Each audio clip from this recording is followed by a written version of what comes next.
खुलुमबाय लोगोफोर, नोंथांमोन बयखौबो आंनि बड'लेण्ड जब्स इनफो चेनेलाव बरायनाय थाबाय।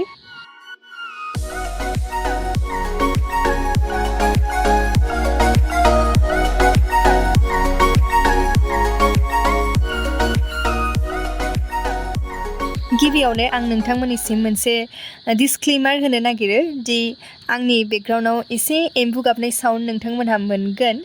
नोंथांमोनहा हायोब्ला अन्नानै इगनर खालामलायदो। दासान्दि बोथोराबो दैज्लां बोथोर जाबाय, एसे डिस्टार्ब जायो रेकर्ड खालामनायाव। एनिवेज भिडिअखौ स्टार्ट खालामनोसै। नोंथांमोननि थाखाय बयनिबोनि थाखायनो मोनसे जोबोद गोजोनथाव खौरां फैदों दि अइल इन्डियानिफ्राय मोनसे रिक्रुइटमेन्ट ओंखारदों, जेराव अल टटेल 120 भेकेन्सिस दङ जुनियर एसिस्टेन्ट पोस्टआव। नोंथांमोनहा एप्लाइ खालामनो हागोन आरो एप्लाइ खालामनायनि डेटआ स्टार्ट जाखाबाय 1 जुलाइ 2021 निफ्राय।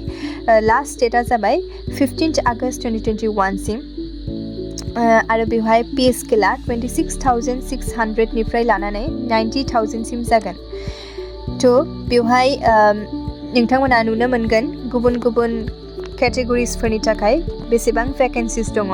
गिबियावनो एससिसफोरनि थाखाय दङ 8 भेकेन्सि, एसटि जोंनि एसटि केटेगरिफोरनि थाखाय दङ 14 भेकेन्सिस, ओबिसि नन क्रिमि लेयार केन्डिडेटफोरनि थाखाय दङ 32 भेकेन्सि, इकनमिकेलि उइकार सेक्सनफोरनि थाखाय दङ 12, आनरिजार्भ केटेगरिफोरनि थाखाय दङ 54।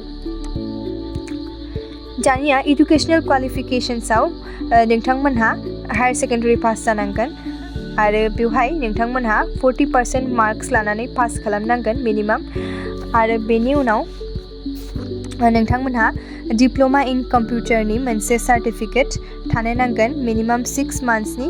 आरो बेवहाय नोंथांमोनहा एमएस वार्ड, एमएस एक्सेल आरो एमएस पावार पइन्ट बेफोरनि बागै नलेज थानो नांगोन। आरो बेवहाय नोंथांमोनहा जोंनि एससि एसटि केटेगरि केन्डिडेटफोरा मिनिमाम एज 18 इयार्सनिफ्राय लानानै 35 इयार्ससिम मेक्सिमाम एप्लाइ खालामनो हागोन। आरो जेनेरेल केटेगरि केन्डिडेटफोरा मिनिमाम 18 इयार्सनिफ्राय लानानै 30 इयार्ससिम मेक्सिमाम एप्लाइ खालामनो हागोन। आरो non creamy layer OBC category केन्डिडेटफोरा मिनिमाम 18 इयार्सनिफ्राय लानानै 33 इयार्ससिम एप्लाइ खालामनो हागोन। आरो सिलेक्सन प्रसिडिउर्सआव कम्पिउटार बेस्ड टेस्ट मोनसे जागोन, जेराव एससि एसटि आरो पार्सन्स विथ डिसेबिलिटिस नोंथांमोनहा मिनिमाम 40% मार्क्सजों पास खालामनांगोन। बेनि उनाव जायफोरा गुबुन गुबुन केटेगरि केन्डिडेट बिथांमोनहा 50% मिनिमाम मार्क्स मोननानै पास खालामनांगोन। दानिया एग्जाम पेटार्ना एग्जामा जागोन 2 आवार्सनि थाखाय, ओमफ्राय कम्पिउटार बेस्ड टेस्ट जागोन। बेवहाय इंलिश एन्ड एसामिस मोननैबो लेंगुवेजाव कुइसन होनाय जागोन। आरो बे कम्पिउटार बेस्ड टेस्टखौ मोनथाम बाहागोआव भाग खालामनाय जादों। बिदिनो पार्ट ए आव थागोन इंलिश लेंगुवेज, जेनेरेल नलेज, ओमफ्राय awareness and questions on Oil India Limited. Oil India लिमिटेडनि बागै कुइसन्स थागोन, बेवहाय थागोन 20% मार्क्स। ओमफ्राय पार्ट बि आव थागोन रिजनिं, एरिथमेटिक, निउमेरिकेल एन्ड मेन्टेल एबिलिटि, बेवहाय थागोन 20% मार्क्स। ओमफ्राय पार्ट सि आव थागोन रिलेभेन्ट टेक्निकेल नलेज।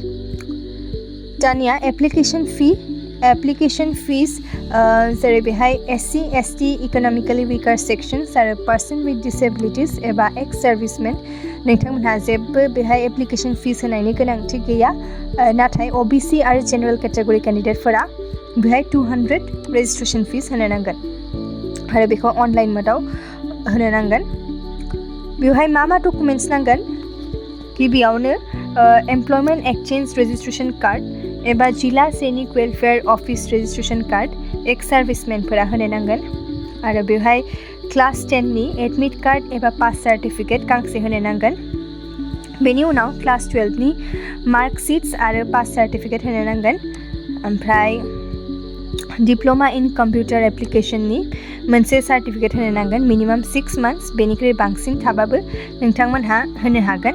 ओमफ्राय जोंनि एससि एसटि आरो ओबिसि केटेगरि केन्डिडेटफोरा कास्ट सार्टिफिकेट गांसे होनो नांगोन। ओमफ्राय नन क्रिमि लेयार केन्डिडेटफोरा मोनसे एनसिएल सार्टिफिकेट होनो नांगोन। ओमफ्राय जायफोरा इकनमिकेलि उइकार सेक्सनाव एप्लाइ खालामदों नोंथांमोनहा इनकाम सार्टिफिकेट होनो नांगोन। ओमफ्राय जायफोरा पार्सन्स विथ डिसेबिलिटि बिथांमोनहा डिसेबिलिटि सार्टिफिकेट गांसे होनो नांगोन। ओमफ्राय जायफोरा एक्स सार्भिसमेन बिथांमोनहा भेलिड डिस्चार्ज सार्टिफिकेट एबा बुक एबा service and release certificate for ex servicemen बेखौ नोंथांमोनहा होनो नांगोन। ओमफ्राय जायफोरा गभर्नमेन्ट एमप्लयिसमोन बिथांमोनहा फट' पासपोर्ट WCL आरो भेलिड नो अबजेक्शन सार्टिफिकेट बेखौ होनो नांगोन।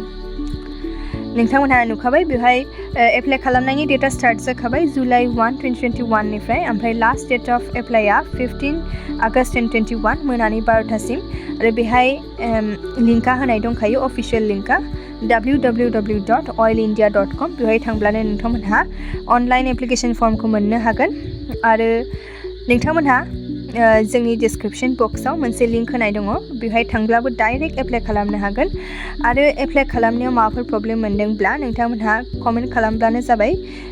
एप्लाइ खालामनायनि भिडिअफोर नांगौबा एप्लाइ खालामनायनि भिडिअखौ जों आपल'ड खालामना होगोन।